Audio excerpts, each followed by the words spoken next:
शांति कार्यक्रम में आपका स्वागत है। ओम शांति।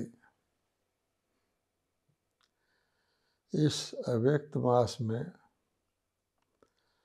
हम ब्रह्मा बाबा के साथ के कुछ संस्मरण आप सभी के साथ शेयर कर रहे हैं। हम सब जानते हैं कि प्यारे ब्रह्मा बाबा 18 जनवरी 1969 को अपना शरीर त्याग कर अव्यक्त हो गए, इसलिए कि वो और भी अधिक स्वतंत्रता से शरीर के बंधनों से भी मुक्त होकर बच्चों के सहयोगी बन सकें और यज्ञ के कार्य को आगे बढ़ा सकें। ब्रह्मा बाबा आज भी हमारे साथ हैं और इस यज्ञ की जो भी आप वैश्विक प्रगति देख रहे हैं कि कहाँ 88 वर्ष पहले एक छोटा सा पौधा शिव बाबा ने ब्रह्मा बाबा के द्वारा लगाया था, तो ब्रह्मा बाबा के तपस्या, त्याग और सेवा अव्यक्त रूप से दिखाई देती है कि आज ये एक सारे विश्व का एक अद्वितीय आध्यात्मिक ईश्वरीय विश्वविद्यालय बन चुका है। तो मैं आपको शुरू करता हूँ एक ऐसी घटना से, ऐसे वृत्तांत से, जिससे पता लगता है कि अव्यक्त होने के बाद भी ब्रह्मा बाबा किस प्रकार से हम बच्चों के यज्ञ के कार्यों को संपन्न करने के सहयोगी रहे हैं। ब्रह्मा बाबा के अव्यक्त होने के बाद ओम शांति भवन, जो पांडव भवन के सामने है, उसको बनाने का प्लान बनाया गया और साथ साथ पांडव भवन का जो किचन था उसको भी बड़ा करने का प्लान था। तो ये दोनों कार्य करने के लिए 120 टन सीमेंट की आवश्यकता थी। उस समय राजस्थान सरकार बहुत ही कंट्रोल से सीमेंट देती थी और इतनी बड़ी क्वांटिटी में सीमेंट वहाँ से मिलना मुश्किल था। तो मैं दिल्ली में था।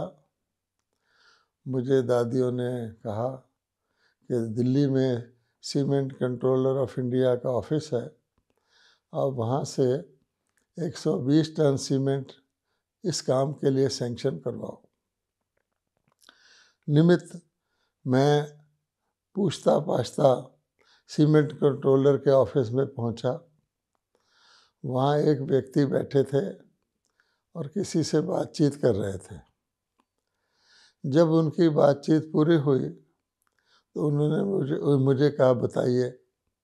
उस वक़्त आप देखिए एक विचित्र सी घटना हुई जो मैं आपके साथ शेयर करनी चाहता हूँ, जिससे पता लगता है कि कैसे ब्रह्मा बाबा अपना कार्य करवा रहे थे। मैंने उस व्यक्ति से 120 टन सीमेंट की बात नहीं की, बल्कि जैसे मुझे प्रेरणा मिली, मैंने उनसे पूछा, आप किस शहर के रहने वाले हैं? और उसने अमृतसर, जो मेरा शहर है, वही बताया। इसके बाद फिर मुझे कुछ प्रेरणा हुई तो मैंने उनसे पूछा, आप किस स्कूल में पढ़े हैं? आप सोच सकते हैं ये कोई नॉर्मल व्यवहार नहीं था, कोई मुझे पीछे से प्रेरित कर रहा था जिसको मेरी और उनकी दोनों की जन्मपत्री पता थी। उन्होंने हैरानी की बात थी कि मेरा स्कूल बताया, उसी स्कूल में वो पढ़ते थे। उसके बाद हमने स्कूल के जो टीचर उस समय के होते थे उनके नाम शेयर किए। हमारे स्कूल का बैंड फर्स्ट आता था वो शेयर किया। यानी 2 मिनट के अंदर अंदर हम आपस में ऐसे हो गए जैसे कि बिल्कुल बचपन के स्कूल के साथी हों। उसके बाद उन्होंने पूछा, बताइए क्या काम है। तो बाबा ने जैसे कि मेरे और उनकी दोनों समानताएं जो थी उसको समीप लाकर उनको जैसे अपनापन मेरे साथ जोड़ दिया। तब मैंने उनको कहा 120 टन सीमेंट चाहिए। तो बड़े हैरान हुए, बोले आपने कोई डैम बनाना है? मैंने बताया नहीं, मैं ब्रह्मा कुमारी से कनेक्टेड हूँ और वहाँ एक बहुत बड़ा भवन बन रहा है। तो उन्होंने कहा कि सेंट्रल गवर्नमेंट की पॉलिसी तो बड़ी सख्त है, किंतु बोला सो ठहरो ठहरो ठहरो। फिर उन्होंने कहा कि संजय गांधी ने आनंदपुर साहब के गुरुद्वारा के लिए सीमेंट लिया है, उसी आधार पर मैं कोशिश करूंगा आपको सीमेंट दिलाने की, आप कागज़ छोड़ जाइए। सार की बात यह है कि उन्होंने वो 120 टन सीमेंट सरकार से लेके दिया। उस समय 20 रुपये बोरी सीमेंट था और 20 रुपये उस पर ब्लैक था जो मार्केट में मिलता है। तो 120 टन सीमेंट मिला और उसके बाद भी जब तक सीमेंट डीकंट्रोल नहीं हुआ, उसके बाद दिल्ली में रजौरी गार्डन का बहुत बड़ा भवन बना, श्री फोर्ट का मकान बना, तब तक सीमेंट कंट्रोल्ड था। वो हमको लगातार सीमेंट देते गए रहे और बाद में आदरणीय दादी जी दिल्ली में आए, उनके घर भी हम उनको लेके गए। परंतु कहने का भाव ये है, वो कौन था जिसने ये मेरे मुंह से कहलवाया कि आप किस शहर के रहने वाले हैं और कौन से स्कूल में पढ़ते थे। इससे पता लगता है कि ब्रह्मा बाबा बहुत ही अशरीरी होकर के और भी ज़्यादा सूक्ष्म और तेज़ रीति से अपने बच्चों को अपने यज्ञ के कार्य को बढ़ाने के लिए सहयोग देते हैं। अब मैं कल की बात पर आता हूँ। कल हमने बात की थी कि किस प्रकार से ब्रह्मा बाबा ने मेरे को चार्टर्ड अकाउंटेंट के बाद जब मैं प्रैक्टिस कर रहा था और बाबा ने कहा तुम कोई सरकारी सर्विस करो, किस प्रकार से एक विचित्र तरीके से मुझे वो सर्विस दिलवाई थी। अब वो सर्विस मैंने 17 साल तक की और उसके बीच में एक बार ऐसा भी हुआ कि क्योंकि हमारी फर्टिलाइज़र कॉरपोरेशन की 6 कंपनियां थी सारे भारत के अलग अलग स्टेट्स में, तो एक इंटरव्यू उन्होंने बुलाया अगली पोस्ट के लिए जिस पोस्ट पे मैं था। तो दिल्ली में इंटरव्यू था, मैं आया और मेरा इंटरव्यू ठीक नहीं हुआ क्योंकि हम ब्रह्मा कुमार काम तो अच्छा करते हैं सारा, लेकिन हमारा ध्यान कोई इस प्रकार की चीज़ों में, कंपनी में मेरा बहुत अच्छा रिकॉर्ड था, बहुत अच्छे रिपोर्ट्स थे, लेकिन इस प्रकार की चीज़ों में कि फलानी जगह कौन सी फर्टिलाइज़र बनता है, उस जगह कौन सा फर्टिलाइज़र बनता है, उसमें हम लोग इंटरेस्ट नहीं लेते। यहाँ तक कि आप हैरान होंगे कि 17 वर्ष मैंने फर्टिलाइज़र में नौकरी की है और 12 वर्ष मैं फैक्ट्री के अंदर भी नहीं गया क्योंकि हमारा काम फैक्ट्री के बाहर एडमिनिस्ट्रेटिव ऑफिस था, वहाँ होता था। तो मैं सोचता था मुझे क्या ज़रूरत है अंदर जाने की। तो एक बार कुछ काम पड़ा तो मैं फैक्ट्री के अंदर गया था। तो उस व्यक्ति को जो ऐसा हो, उसको अन्य फैक्ट्रीज़ में किस प्रकार का फर्टिलाइज़र बन रहा है आदि, इसकी कुछ ज्ञान रखने की आवश्यकता मैं नहीं समझता था। तो उन्होंने इसी प्रकार के कुछ क्वेश्चन किए, तो मेरा इंटरव्यू अच्छा नहीं हुआ, मैं समझ गया। और अन्य कैंडिडेट भी अलग अलग हमारी कंपनियों से आए थे। अगर मैं फेल हो जाऊं तो उसका अर्थ था कि मेरा एक जूनियर मेरा बॉस बन सकता था। तो उसी ख्याल से मैं दिल्ली में पेरेंट्स के पास रहा था, सेंटर था, वहाँ घर आया तो पिताजी ने कहा भोजन करो। तो मैंने कहा मेरा भोजन करने को दिल नहीं कर रहा। उन्होंने बोला क्या बात है? मैंने कहा मेरा इंटरव्यू अच्छा नहीं हुआ, और अगर मैं इंटरव्यू में फ़ेल हो गया तो बाबा का नाम भी बदनाम होगा और मेरे इस तरह से पोस्ट में भी फ़र्क आ जाएगा। तो मेरे पिताजी ने कहा, बाबा बैठा है ना, तुम क्यों चिंता करते हो। उन्होंने तो कहा, परंतु मेरे अंदर थोड़ी बहुत फीलिंग ज़रूर रही कि मेरा इंटरव्यू ठीक नहीं हुआ, ऐसा ना हो कि कुछ इस प्रकार की बात हो जाए। उसके बाद मैं वापस अपने सर्विस पे अपने शहर नंगल में चला गया और दिन गिनने लगा कि किस दिन उस इंटरव्यू का रिज़ल्ट आएगा, और मुझे सचमुच उसके लिए एक चिंता थी। लेकिन रिज़ल्ट क्या आया? रिज़ल्ट ये आया कि किसी कारण से वो इंटरव्यू बोर्ड ठीक तरह नहीं बना हुआ था, इसलिए सारा का सारा इंटरव्यू क्रैश कर दिया गया, अर्थात उस इंटरव्यू को ख़त्म कर दिया गया। और साथ साथ ये भी निर्णय लिया गया हमारे हेडक्वार्टर से कि बहुत ऊंची पोस्ट तक, डिप्टी की पोस्ट तक कोई इंटरव्यू नहीं होंगे आगे से, सब बच्चों को नहीं बुलाया जाएगा सबको, और उनकी रिपोर्ट देखकर ही उनकी प्रमोशन कर दी जाएगी। तो मुझे बहुत राहत मिली। मैंने कहा देखो, बाबा अपने बच्चों की ऐसी परिस्थितियों में भी इज्जत रखवाता है कि सारा इंटरव्यू क्रैश कर दिया और आगे के लिए भी मेरे लिए रास्ता खोल दिया कि तुम सेवा करते रहो अच्छी तरह से, परंतु इंटरव्यू नहीं होगा। फिर भी एक फाइनल जो टॉप पोस्ट थी उसके लिए इंटरव्यू रखा गया था। अब मैं एक लास्ट बात ये बतानी चाहता हूँ कि दादियों ने, बाबा तो व्यक्त हो चुके थे, तो दादियों ने माउंट आबू में मुझे बुलाया और कहा कि हम दिल्ली में ये 1972 की बात है, एक बहुत बड़ा हम भवन ले रहे हैं और उसमें आप जैसे, क्योंकि आप दिल्ली के रहने वाले हो, आप जैसे भाई के रहने की आवश्यकता है। वो भवन था पांडव भवन दिल्ली का, जो उस समय सारे भारत के भाई बहनों ने के सहयोग से खरीदा गया था और उसको बहुत बड़ा उस वक़्त गिना जाता था। माउंट आबू के बाद केवल वही एक भवन था जो ब्रह्मा कुमारी ने खरीदा था, क्योंकि उस समय तक यही विचार था कि हमें किराए के भवनों में ही सेंटर चलाने हैं। फिर कुछ परिस्थितियां ऐसी बदल गई कि जो किराए थे वो इतने ज़्यादा हो गए और मालिक मकान कहने लगे कि छोड़ो, घर छोड़ो। सब ब्रह्मा कुमारी के जगह जगह पर म्यूज़ियम थे, बड़ी मुश्किल होती थी, तो इसलिए वो पहला मकान लिया गया। उसके बाद तो अन्य अन्य स्थानों पर भी भाई बहनों ने चाहे प्रोविडेंट फंड निकाल के या किसी तरह से अपने अपने भवन बनाए, जो सबको विदित है।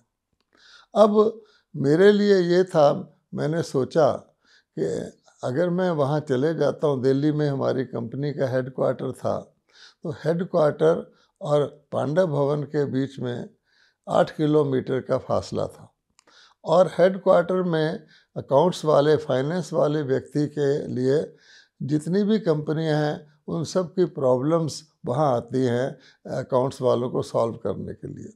यहाँ पर जहाँ मैं नंगल में था, वहाँ मैं तो बहुत वर्षों से, 17 वर्ष से था, तो सब कुछ मेरी उंगलियों पर था। थोड़ा सा मैं डायरेक्शन देता था और काम चलता था। मैं काम के लिए बहुत हल्का था और ईश्वरी सेवा में ही ज़्यादा टाइम लगाता था।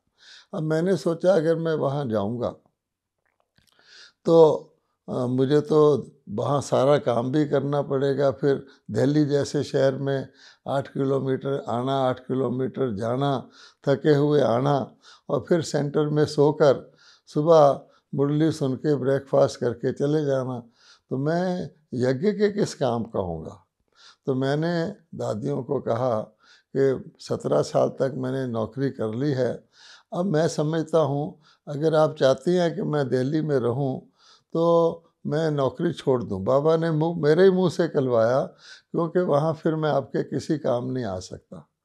तो दादियों ने कहा जैसी तुम्हारी मर्जी हो, हम चाहते हैं कि आप दिल्ली में आ जाओ। तो मैं माउंट आबू से नौकरी से रिज़ाइन करने के विचार से वापस अपने शहर नंगल में आया। और जब मैं वहाँ पहुँचा तो जो डाक थी उसमें मेरी ही कंपनी में टॉप पोस्ट के लिए इंटरव्यू था। वो ऐसी पोस्ट थी जिसके लिए इंटरव्यू होना आवश्यक था और बहुत बड़ा इंटरव्यू था। अब मैं तो रिज़ाइन करने के लिए आया था सोचकर, तो मैंने सोचा कि जब रिज़ाइन कर रहा हूँ तो मुझे इस इंटरव्यू करने की क्या आवश्यकता है। फिर भी मैंने सोचा बाबा से पूछवा लेते हैं, क्योंकि मनुष्य की बुद्धि लिमिटेड होती है और हर इम्पोर्टेंट काम मैं बाबा से पूछ कर ही करता था। उन दिनों मोहिनी बहन जो माउंट आबू में दादी जी के साथ रहती थी, वो मेरे पास रहती थी और बहुत अच्छी संदेशी थी। तो मैंने उनको कहा, बहन जी आप बाबा से पास जाओ और पूछ के आओ कि मैं तो रिज़ाइन करने जा रहा हूँ, तो मुझे इस इंटरव्यू करने की तो कोई ज़रूरत नहीं है ना। परंतु बाबा ने ये संदेश भेजा कि नहीं, बच्चे को कहो इंटरव्यू करनी है। अब मैं बड़ा शशोपंज में था कि एक तरफ मैंने रिज़ाइन करना है, अब मुझे इंटरव्यू से क्या लेना देना है, मैंने तो रिज़ाइन ही करना है। तो मैंने कहा मेरी समझ में नहीं आ रहा कि जब मैं नौकरी छोड़ने ही वाला हूँ फिर मैं इंटरव्यू क्यों करूँ। बाबा ने जो कहा है मेरे को स्पष्ट नहीं है। बहन जी प्लीज़ एक बारी फिर बाबा के पास जाके पूछ के आओ। अब वो फिर बाबा के पास गई और बाबा ने मुस्कुराते हुए उनको कहा कि बच्चे को बताओ कि जब वो नौकरी छोड़ भी देगा तो लोग पूछेंगे इसकी क्या पोस्ट थी, और अगर इसकी जितनी ऊंची पोस्ट होगी वो भी सेवा करता है। अब ये तो मेरे दिमाग में नहीं था, तो कारण फिर फैसला क्या हुआ कि मैं इंटरव्यू करूँगा फिर रिज़ाइन करूँगा। अब ऐसी परिस्थिति आ गई। अब मैं इंटरव्यू के लिए गया, दिल्ली में ही इंटरव्यू था, और क्योंकि हाईएस्ट पोस्ट थी तो फाइनेंस की, तो इंटरव्यू भी हाई बहुत बड़ा था। उसके बोर्ड में 6 कंपनियों के जनरल मैनेजर आए हुए थे, हमारा फाइनेंशियल एडवाइज़र आया हुआ था, और गवर्नमेंट की तरफ से भी फर्टिलाइज़र मिनिस्ट्री के एक ऑफिसर आए हुए थे। इतना बड़ा बोर्ड था और सबसे पहले मुझे ही बुलाया गया। अब आप सोचिए, जिसको पहले बुलाते हैं वो फ्रेश होते हैं, अच्छी तरह से क्वेश्चन करते हैं। मैं गया, मुझे कोई चिंता तो थी नहीं इंटरव्यू में पास हो जाऊं या फेल हो जाऊं, क्योंकि मैंने तो रिज़ाइन नहीं करना था। जब मैं गया तो जो चेयरपर्सन थे उन्होंने मेरी फ़ाइल देखी। फ़ाइल तो रिकॉर्ड तो अच्छा था। वो बोले कि देखिए आपने 17 साल हमारी एक ही कंपनी में रहे हैं, जबकि हम लोगों को नई जब कंपनी खुलती है तो उनको वहाँ ट्रांसफ़र कर देते हैं, और ये फैक्ट था कि जो नई कंपनी खुलती थी उसमें अनुभवी को ट्रांसफ़र कर देते थे, थोड़ा बहुत पैसा भी बढ़ा देते थे। लेकिन ब्रह्मा बाबा जी से मैंने पूछा था तो बाबा ने मुझे कहा, बाबा कहीं बाहर जाता है, तुम एक ही जगह रहो। तो मैं वो ट्रांसफ़र और पैसा छोड़ देता था और वहीं था। तो उन्होंने कहा अब अगर हम आपको ये पोस्ट देंगे तो आपको नंगल से दूसरी जगह जाना पड़ेगा। अब मुझे कोई चिंता तो थी नहीं, तो मैंने कहा आप सब जानते हैं कि मेरे घर में ब्रह्मा कुमारी इसका सेंटर है और वहाँ उस फैक्ट्री के आसपास प्राइवेट अकोमोडेशन नहीं है, इसलिए मेरे तो सेम हालात हैं। मैंने ऐसे बोला। इतने में चेयरमैन का फ़ोन आया और उसको मिनिस्टर्स ने बुला लिया। तो वो बोले भाई बाकी लोग कि इंटरव्यू क्या क्या करना है। बोले आप इंटरव्यू करते रहो, मैं जल्दी आ जाऊंगा। तो उन्होंने उसके बाद वो सारे रिलैक्स हो गए और मुझे इंटरव्यू का रूप ही बदल गया। उन्होंने मुझे कहा आपकी हॉबी क्या है, मैं आपको डिटेल सुना रहा हूँ। मैं क्या बोलता, मैंने कहा मेरी हॉबी है स्पिरिचुअल स्टडी। तो उन्होंने कहा आपने गीता पढ़ी है? और मैंने कोई शास्त्र कभी नहीं पढ़ा था, लेकिन जब हमने डिग्री हमें मिली थी बीकॉम की, तो किसी सेठ ने हर बच्चे को एक हिंदी संस्कृत ट्रांसलेशन वाली गीता दी थी। वो मैंने पढ़ी थी और ज्ञान में आने के बाद मैंने उसको ज्ञान की विधि से पढ़ा था। मुझे उर्दू भाषा आती थी, तो उसके किताब के जो शुरू के खाली पन्ने होते हैं वहाँ मैं लिख देता था सर्वव्यापी पॉइंट इस पेज पर है, ऐसे ऐसे। तो मुझे गीता का मोटा नॉलेज तो था, परंतु संस्कृत नहीं आती थी। तो उन्होंने कहा गीता का सबसे इम्पोर्टेंट श्लोक बताओ। अब मुझे पता भी है कि दुनिया वाले कौन सा श्लोक सबसे इम्पोर्टेंट गिनते हैं, पर मुझे संस्कृत नहीं आती थी, तो मैंने कहा तुम भी मन मना भव मध्याजी भव, जो बाबा कहते हैं। तो उन्होंने ऐसे ऐसे सिर हिलाया। तो मैंने कहा भगवान कह रहा है कि मुझे याद करो, जब हमें पता ही नहीं भगवान कौन है तो किसको याद करेंगे। मैं समझाने लगा श्री कृष्ण तो शरीर का रूप है। तो उन्होंने फिर ऐसे ऐसे सिर हिलाया। फिर बोले अच्छा, एक व्यक्ति सड़क पे जा रहा है और दूसरा छुरा लेकर उसके पीछे जा रहा है, आप देख रहे हैं, गीता के अनुसार आप क्या करोगे। तो मैंने कहा कि मैं अपनी मृत्यु से तो डरता नहीं, लेकिन मैं लॉ अपने हाथ में नहीं लेता, मैं देखूंगा कोई स्पाई वगैरह पुलिस वाला हो। फिर उन्होंने ऐसे ऐसे सिर हिलाया। फिर उन्होंने कहा अच्छा ये बताओ कि जिसको वो मारने जा रहा है छुरा, वो आपका सगा भाई है, तब आप गीता के अनुसार क्या करोगे। तो मैंने कहा कि मैं देखूंगा मैं क्या कर सकता हूँ, क्योंकि भाई के साथ मेरा कर्म का अकाउंट ज़्यादा नज़दीकी होता है। इसके बाद एक भाई ने कहा 9 मिनट हो चुके हैं, अब आप इसको जाने दीजिए। तो मुझे जाने दिया गया इंटरव्यू से, मैं सिलेक्ट हो गया और मैंने रिज़ाइन किया। अब ये इससे आपको पता लगता है कि भगवान ने ब्रह्मा बाबा के द्वारा किस तरह मुझे नौकरी दिलवाई, किस तरह बीच में मेरी नौकरी बचाई, और किस तरह अंत में मेरे को विद ऑनर्स वो इंटरव्यू भी दिलवाया, मुझे प्रमोशन भी दिलाया और मैंने रिज़ाइन भी किया।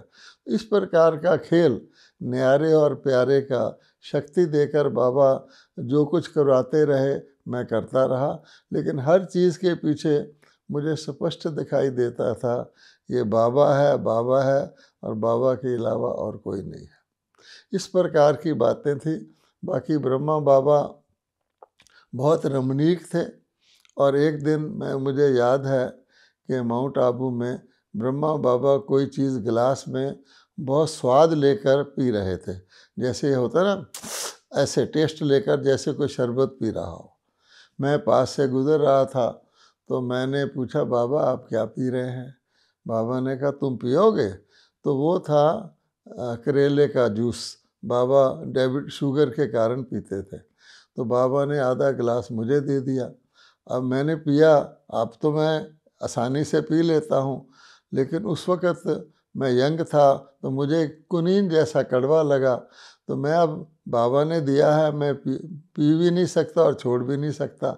मैंने थोड़ा सा मुंह बनाया तो पीछे से मम्मा गुजरी। तो मम्मा ने कहा क्या बात है। तो मैंने बताया तो मम्मा ने कहा अच्छा तुम छोड़ दो। कहने का भाव ये था बाबा अपने लिए भी इस प्रकार की तपस्या करते थे कि कोई किसी चीज़ को और भी ज़्यादा रौनकदार रमणीक बनाने के लिए वो करेले का जूस भी घोंट घोंट स्वाद लेकर पी रहे थे। इस तरह के हमारे बाबा थे।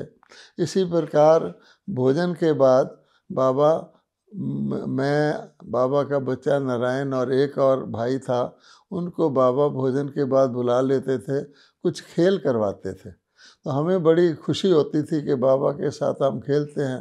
तो हमें एक प्रकार की जैसे लत पड़ जाती है बहुत खुशी की। तो हम बाबा रोज़ बाहर आ जाते थे बाबा के कमरे के और बाबा बुलाते थे। एक दिन मैं बाबा के कमरे के बाहर आया, टहल रहा था, बाबा ने बुलाया ही नहीं। आखिर लच्छू बहन बाहर निकली तो मैंने कहा लच्छू दादी आज बाबा ने बुलाया नहीं। कहती ठहरो ठहरो मैं पूछ के आती हूँ। तो उसने कहा बाबा ने कहा है अपने साथियों को लेकर आ जाओ। तो उस दिन बाबा अपनी संदली पर लेटे हुए से थे और कंबल लिया हुआ था कि बाबा बोले आओ बच्चों खेल लो। तो मैंने पूछा कि बाबा आज लेटे हुए हैं। तो लच्छू ने कहा तुमको पता है बाबा को 102 बुखार है, फिर भी बाबा ने प्यार के कारण आप बच्चों को बुला लिया। इस प्रकार के बाबा थे, यानी इतना त्याग और इतना बच्चों से स्नेह, बच्चों को हर बात में खुश रखना, आगे रखना, वो जिन्होंने अनुभव किया वही किया। और इसीलिए हम पुराने जिन बच्चों ने बाबा के साथ पालना ली है, हमारी रग रग में बाबा बसा हुआ है। तो ये कुछ बाबा के संस्मरण हैं। बाकी फिर अगली बार। ओम शांति।